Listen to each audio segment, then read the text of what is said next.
Hello guys. जय हिंद दोस्तों। कैसे हैं आप? आई होप सब अच्छे होंगे। ये आज की हमारी तीसरी वीडियो है। आपको अब तक मैंने बताया है, आपको आर्टिकल 22 तक मैं आपको समझा चुका हूँ। अब हम चलेंगे उससे आगे, लेकिन उससे पहले एक छोटा सा रिवीजन, क्विक रिवीजन जो आपके लिए बहुत ज़रूरी है। आर्टिकल 1 हम देख चुके थे, भारत अर्थात इंडिया राज्यों का संघ होगा। आर्टिकल 2, आर्टिकल 2 ये था, भारत में किस प्रकार नए राज्यों का प्रवेश किया जा सकता है। आर्टिकल 3 ये था कि किसी भी नए राज्य या फिर किसी भी पुराने राज्य की अगर हमें सीमा में परिवर्तन करना हो, मोस्टली पुराने राज्य, जितने हमारे पुराने राज्य हैं उसकी सीमा में कोई परिवर्तन करना हो तो हम कैसे करेंगे। 4 मैंने आपको बता दिया था, 5वां बताया था मैंने आपको, चौथा इतना इम्पोर्टेंट भी नहीं था वो। 5वां था कि संविधान के प्रारंभ में नागरिकता कैसे दी गई थी। उसके बाद छठा आर्टिकल बताया था कि पाकिस्तान से जो लोग भारत आए थे उन्हें कैसे नागरिकता दी गई। उसके बाद जो प्रावधान था आर्टिकल 7 में ये बताया गया था कि भारत से पाकिस्तान और पाकिस्तान से भारत आए उन बच्चों को या उन्हें उन लोगों को कैसे नागरिकता दी जाती है। उसके बाद 8वां आर्टिकल बताया था कि भारत के बाहर रह रहा प्रत्येक बच्चा भारतीय है यदि उसके माता पिता में से कोई भी एक इंसान भारतीय है तो। 9वां आर्टिकल मैंने आपको बताया था कि आपकी नागरिकता पे तब तक कोई प्रभाव नहीं पड़ेगा जब तक किसी अन्य देश की नागरिकता आप नहीं ले सकते, या फिर ऐसा कह सकते हैं दूसरे शब्दों में कि आप अगर अन्य किसी देश की नागरिकता ले लेते हैं तो आपकी नागरिकता स्वतः ही समाप्त हो जाती है। 10वां आर्टिकल मैंने आपको बताया था, आपकी नागरिकता में कोई प्रभाव तब तक नहीं पड़ेगा जब तक आप किसी देश विरोधी कार्य की गतिविधि में शामिल नहीं होते।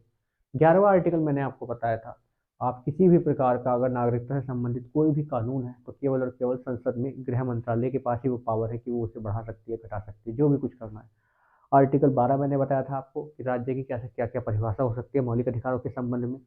आर्टिकल 13 बताया था मैंने अल्पीकरण, कोई भी नया कानून आता है तो ऑटोमेटिकली पुराना कानून समाप्त हो जाता है। आर्टिकल 14 मैंने आपको बताया था कि कानून के सामने सब लोग समान हैं। आर्टिकल 15 एक ए मैंने आपको बताया था कि धर्म, मूल, वंश, जाति, नस्ल के आधार पर कोई भी सरकारी आदमी आपके साथ कोई भेदभाव नहीं कर सकता। आर्टिकल 15(2) मैंने आपको बताया था, इसी प्रकार से कोई भी प्राइवेट आदमी इन सब धर्म, मूल, वंश, जाति के आधार पर कोई आपसे भेदभाव नहीं कर सकता।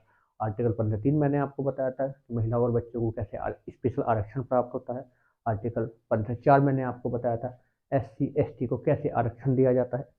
एस उसके बाद मैंने आपको आर्टिकल 15(5) बताया था SC ST के साथ साथ OBC और EWS को कैसे आरक्षण मिलता है। आर्टिकल 16 मैंने आपको बता दिया। आर्टिकल 16 में मैंने आपको बताया था कैसे अवसरों की समानता है और जहाँ उसका अपवाद है वो मैंने आपको बता दिया। आर्टिकल 17 अस्पृश्यता का अंत मैंने आपको बता दिया। आर्टिकल 18 उपाधियों का किस प्रकार अंत होता है ये मैंने आपको बता दिया है। आर्टिकल 19 के सभी खंड मैंने आपको बताए थे, जैसे आर्टिकल 19(1) के प्रेस की स्वतंत्रता, वाक की स्वतंत्रता, अभिव्यक्ति की स्वतंत्रता, ये आपके मौलिक अधिकार हैं और इसमें मौलिक अधिकारों में एक अधिकार आता है वो विधेयी अधिकार है जो RTI। फिर मैंने आपको बताया 19(1) भी, बिना हथियार के आप कोई भी संघ वगैरह बना सकते हैं। फिर C बताया था मैंने 19(1) की कंपनी बना सकते हैं। D बताया था ड्राइव वाला, पूरे भारत में कहीं भी घूम सकते हैं। उसके बाद F बताया था, E भी था, E का मतलब इस्टेब्लिशमेंट, आप कहीं भी रह सकते हैं पूरे भारत में। उसके बाद मैंने आपको F बताया था कि F समाप्त हो गया है, वो अब विधेयी अधिकार बन चुका है। फिर मैंने आपको बताया था 19(1) का G, जीविका, जीने के लिए आप कोई भी कार्य कर सकते हैं। उसके बाद मैंने आपको बताया था अनुच्छेद 20, 20 के 3 खंड बताए थे कि आपको किसी कहीं भी आपको दोहरा दंड नहीं मिल सकता, दोबारा दंड नहीं मिल सकता। आपको एक कार्य के लिए एक ही बार दंड मिलेगा। दूसरा बताया था आपको किसी भी पुरानी नई विधि से कोई दंड नहीं मिल सकता, पुरानी विधियों से दंड मिलेगा। और तीसरा बताया था अपने विरुद्ध विरुद्ध गवाही से संरक्षण, नार्को टेस्ट का, ये 20 के अंतर्गत बताए थे। 21 में आपको राइट टू प्राइवेसी बता दिया था मैंने। और आर्टिकल 22 में मैंने आपको बताया था प्री एंटिसिपेटरी बेल। अब हम जो काम करेंगे, जो समझेंगे, उससे आगे के आर्टिकल समझेंगे, अनुच्छेद। अब बात करते हैं अनुच्छेद 23 और 24 की। 23 और 24 क्या है? ये है हमारे शोषण के विरुद्ध अधिकार। अब शोषण के विरुद्ध अधिकार का मतलब, अगर आप देखते हैं कि जैसे महिलाओं को पहले दुर्व्यापार, महिलाओं के दुर्व्यापार पर अगर आपको रोक लगवानी है तो उसका भी एक आर्टिकल हमारे संविधान में है। महिलाओं के दुर्व्यवहार के साथ, किसी अन्य के साथ बंधुआ मजदूरी टाइप के जितने भी ये सब होते हैं, ये सब आपको अनुच्छेद 23 में इन सब पर रोक लगती है। उसके बाद अनुच्छेद 24 कहता है कि जो भी बच्चे छोटे होते हैं उनसे आप बाल श्रम नहीं करवा सकते। उनकी उम्र भी मैंने आपको बता दी थी, एक बार फिर रिकॉल करा रहा हूँ, उनकी एज 14 साल होती है। ऐसे ही मैंने आपको 24 तक बताया भी था, पहले भी बताए हुए हैं लेकिन एक बार दोबारा बता दिए। यहाँ आप छोटा सा ध्यान रखना, इसमें बाल श्रम होगा और इसमें होगा मानव दुर्व्यापार और देह व्यापार और क्या बोल सकते हैं उसे आप, एक काम कभी कभी कहते हैं ना उसे कि बंधुआ मजदूरी 23 में रोकेंगे। तो अब इसमें मैंने आपको बता ही दिया, बाल श्रम पे रोक लगाएंगे। उसके बाद हम बात करते हैं आर्टिकल 25 से लेकर 28, 25, 26, 27, 28 समझने ही आपको, क्योंकि ये आपकी रिवीजन क्लास है तो आपको समझना ही पड़ेगा। लिखवा मैं पहले भी नहीं रहा हूँ, वीडियो है, आप लिख सकते हैं अगर लिखना चाहें तो, कोई प्रॉब्लम नहीं है। आपको आर्टिकल जैसे 25 है, 25 आर्टिकल कहता है आपको धर्म की स्वतंत्रता दी जाती है पूरी तरह, आप अपना कोई भी धर्म मानने के लिए पूरी तरह से आज स्वतंत्र हैं। आप किसी भी धर्म को मानिए, भारत में है, क्योंकि हम जानते हैं भारत एक धर्मनिरपेक्ष राज्य है, तो आपके किसी भी धर्म के साथ कोई भेदभाव भारत नहीं करता। ये आपको आर्टिकल 25 में मिलता है। जो भी पुलिस में ही क्वेश्चन बने हुए हैं कि आपने देखा होगा कि सिखों को कृपाण रखने का अधिकार, वो आर्टिकल 25 के तहत ही मिलता है।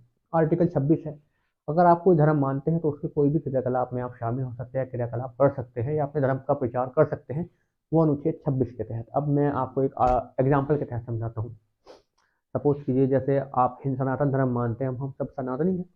अब सनातन धर्म मानते हैं तो हमारे यहाँ रामलीला वगैरह होती है, तो उसमें जो राम बारात निकलती है, ऐसी बारात निकलती है। धर्म मानने की स्वतंत्रता आर्टिकल 25, और वो क्रियाकलाप जो है हमारे, उन सभी क्रियाकलाप को करने के लिए आर्टिकल 26 के तहत हम जा सकते हैं। आर्टिकल 27 कहता है अगर आप धार्मिक क्रियाकलाप में कोई भी कर देना चाहते हैं, नहीं देना चाहते, वो उससे कर से संबंधित फैक्ट है, बहुत कम पूछा जाता है। आपसे 25, 26 पूछा जाता है और एक 28 पूछा जाता है।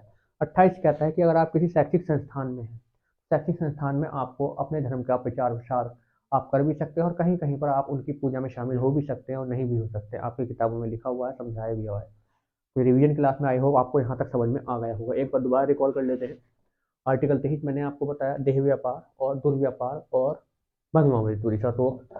आर्टिकल 24 बाल श्रम पर रोक, आप कोई भी धर्म मानिए, आर्टिकल 25 के तहत। धर्म का क्रियाकलाप कीजिए, आर्टिकल 26 के तहत।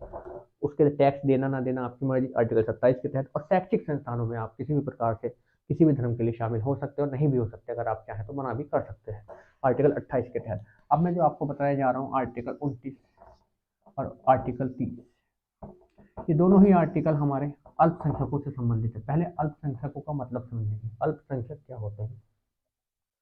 अल्प माने कम, संख्या यानी कि संख्या। जो इंसान एक पर्टिकुलर एरिया में संख्या में कम हो या फिर भाषा के आधार पर कम हो, तो वो सब अल्पसंख्यक होते हैं। तो जैसे हमारे कुछ लोग अल्पसंख्यक हैं, तो वो लोग अपने धर्म का प्रचार कर सकते हैं, अपनी शिक्षा को बढ़ा सकते हैं।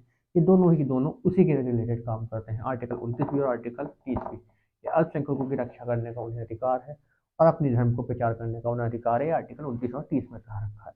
बात करता हूँ 31 की। 31 जो कि एक समाप्त हो चुका आर्टिकल है, समाप्त नहीं कह सकता बल्कि ये कहूंगा कि ये एक किसी और जगह पहुंच गया। 44वें संविधान संशोधन के तहत इस 31 आर्टिकल के कुछ खंड हमने आर्टिकल 300 कै में पहुंचा दिए थे। 300 कै में पहले ये थे कानूनी अधिकार, संपत्ति का जो अधिकार होता था, एक तो ये 31 और एक 19 एक दोनों की दोनों आज की डेट में 300 कै में है। अब मैं बात करता हूँ आर्टिकल 32 की। आई होप आपको यहाँ तक ये चीजें समझ में आ रही होंगी।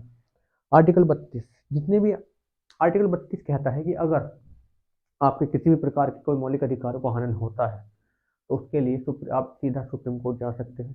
और अगर सुप्रीम कोर्ट जाओगे तो सुप्रीम कोर्ट जाने के बाद सुप्रीम कोर्ट आपको तुरंत आपकी सुनवाई करता है। ये आर्टिकल 32 के तहत आपको देखने को मिलता है। अब इसके तहत सुप्रीम कोर्ट 5 प्रकार की रिट जारी करता है।